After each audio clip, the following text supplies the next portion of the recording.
The topic that I'm studying this year is orthopedic medical sales under the mentorship of Shelby Brown. Growing up, I had always wanted to do something in the medical field, but I never knew what. Then I came to the realization that I wasn't the biggest fan of cutting people open, so I firmly believe that orthopedic medical sales is the path that I should take. I chose to apply to this program because I feel like this class would push me harder than ever to find an occupation that is just for me. So far, it has done just that.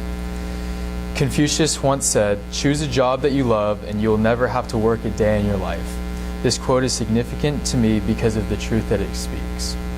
Once I looked deeper into this quote, I realized that Confucius is right. If you love your job, then it'll never feel like you're working, which is exactly why I believe medical sales is where I need to be. During the fourth portion of ISM, we conducted research about our chosen topic.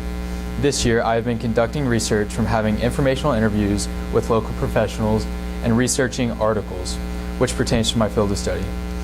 Since I'm studying orthopedic medical sales, I have been reaching out to representatives who sell medical devices, and if they agree to sit down with me for 30 minutes, then I take advantage of the time and learn as much as I can from them. From researching the internet, one of the first things I researched this year was what they do on a daily basis. From an article that I read, A Day in the Life as an Orthopedic Rep, it gave me a true insight on what medical salesmen do, and I learned that I would be working very long hours, from 6 in the morning to around 6 o'clock at night. Another thing that was new to me was the amount of time that I'd be spending in the car, going to different hospitals across the city. I will also be spending a lot of time in the operating room observing procedures that are done on patients. The research that I conducted on this topic was beneficial to my understanding in this field. Through researching orthopedic medical sales, I have read other articles that have taught me more about this topic. One that stood out to me was an article about the relationships between orthopedic medical representatives and surgeons in this field. This relationship is going to be the most important to me in this profession due to the trust factor. If surgeons trust me, the representative, then I will be able to do business well with them. Over the years, device reps have gone from the bottom to the top in regards of operating room positions or status. Surgeons are now realizing the type of impact they leave in the operating room because of the second set of eyes they have.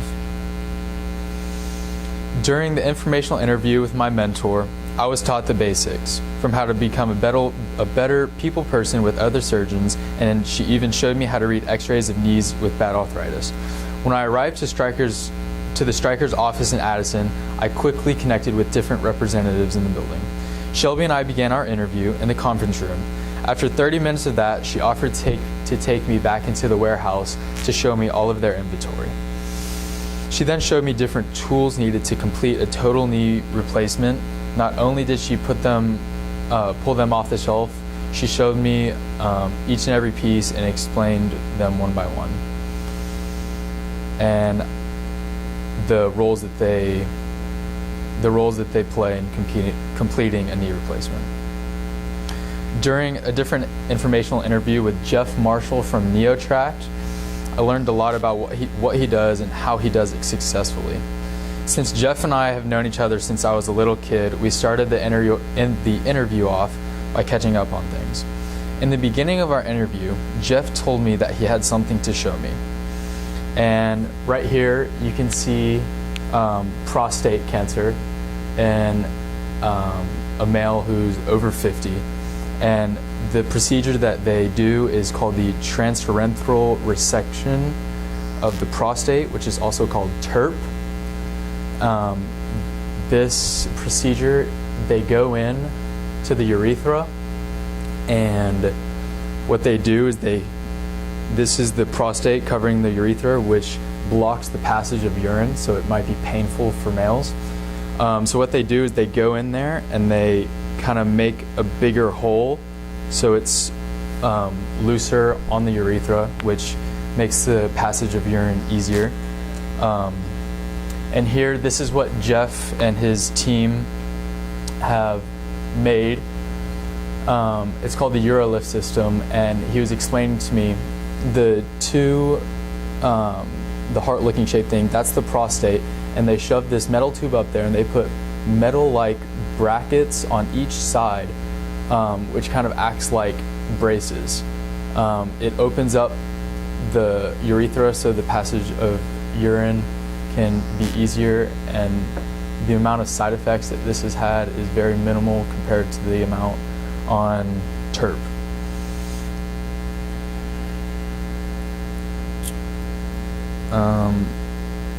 When a man gets prostate cancer, their options are to either get on medication or get it surgically removed. And when it's removed, they usually heat it, which can lead to a bunch of side effects. With the new UroLift system, it allows doctors to go in there, put the brackets on there with little or no side effects. This new device was very interesting to learn about because no doctor has used it besides Jeff and his team of 5. The way that this new device can positively impact the lives of men today is remarkable. A fun fact about the UroLift system is that it was invented in an airport drawn up on a napkin at the bar by his CEO. In another informational interview I had with Michael Liverance, he was one who was very honest with me. He taught me a lot. He gave me insight on what life is like as an orthopedic medical salesman. Michael Liverance and I met at a nearby Starbucks coffee shop, and it went great because we instantly clicked. One main thing that I took from this informational interview was to always stay persistent. He hit on that target and told me that one of the ways to become successful at this job is to make sure that you're always awake early and going to hospitals, and you're staying up late doing your paperwork. In this job, the early bird truly does get the worm. As the year goes on and I grow mentally in this field, I firmly believe that the sky is the limit. Now I can apply that I've learned from professionals and the research I conducted in order to fulfill my dream of becoming an orthopedic medical salesman.